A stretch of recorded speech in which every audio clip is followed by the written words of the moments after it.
Oke, terima kasih.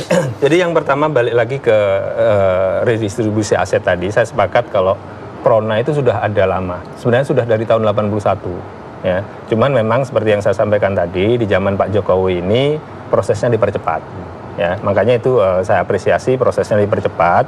Tapi yang dimaksud dengan pengibulan oleh Pak Amin itu adalah bahwa sumber utama masalahnya ini nggak disentuh gitu loh. Jadi lebih di permukaannya. Karena jadi seperti itu ya, seperti misalkan ya maaf mirip SMK lah ya.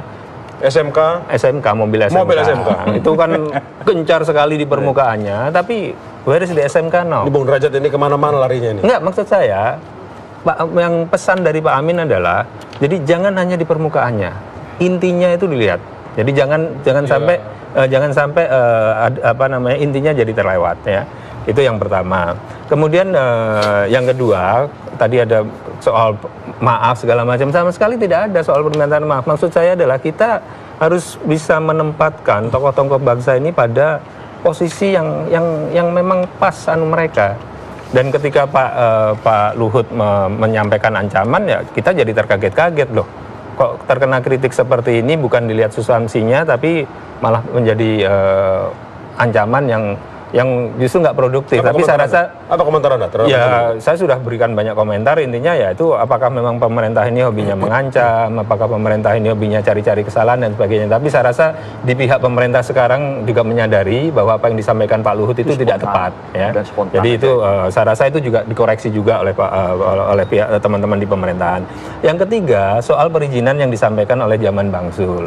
Ya betul, Bang Zul memberikan perizinan, tapi yang perlu diingat adalah bahwa pada saat itu ada ratusan perusahaan di Kalimantan Tengah dan di beberapa daerah lain itu yang bergerak tanpa izin. Baik, ya. Saya ingin teman-teman memutar kembali, teman-teman produser maksud saya, memutar kembali pernyataan Luhut Panjaitan karena berkaitan dengan apa yang ia sampaikan setelah mendengar bahwa Pak Presiden disebut ngibil oleh Pak Amin Rais.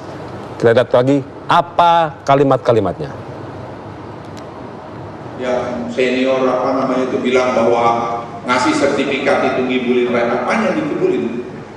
Dari dulu juga dijabagi ngasih sertifikat itu, tapi prosesnya panjang, lama dan sedikit. Sekarang prosesnya cepat dan banyak. Lah salahnya di mana? Jadi asbun aja. Jadi jangan bilang bahwa kita pro PKI, apanya pro PKI? Di mana pro PKI? Dan umpas PKI saya pun itu umpas PKI kok. Ya dosa aku banyak juga kok. Ya sudahlah diam aja lah. Yang lalu-lalu kita lihat ke depan. Tapi jangan main-main. Kalau main-main, ya kita pun bisa cari bersama memang mau siapa.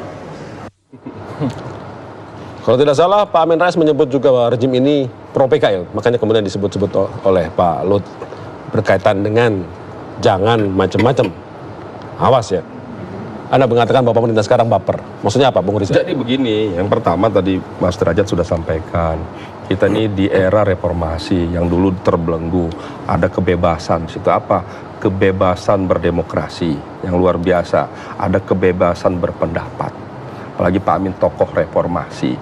Jadi kalau Pak Amin menyampaikan itu atau siapapun ya, nggak usah Pak Amin, tokoh ya kita yang mahasiswa aja biasa tuh mengkritik pemerintah, itu biasa.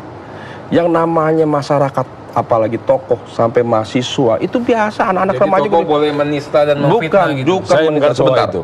Jadi itu biasa, mengkritik itu pertama biasa itu di era reformasi. Tapi harus kritik yang membangun. Iya. Nanti dulu. Yang kedua. Nah, berarti persepsi tentang kritik dari teman-teman PDIP sekarang ini berbeda dengan persepsi tentang kritik teman-teman PDIP ketika zaman Pak SBY. Saya mau ke situ. Yang kedua, ini beda nih. Itu kan yang kedua, kan, itu eranya. Yang kedua, kita introspeksi dong, ya kan? Kita belajar sama Pak SBY yang 10 tahun. Pak Jokowi ini nggak ada apa-apanya dikritik di zaman ini 3 tahun ini. Coba lihat Pak SBY. Kita boleh searching hari ini 10 tahun, hampir setiap hari nggak pernah berhenti. Komentar Pak SBY biasa saja, nggak berlebihan, apalagi ngancem.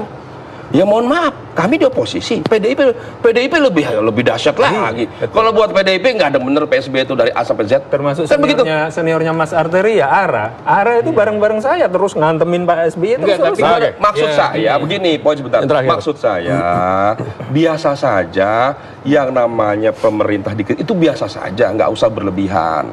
Kemudian yang tidak kalah penting, harusnya pemerintah memahami yang namanya pemerintah itu biasa penguasa. Kami di DPR ini, itu biasa tiap hari.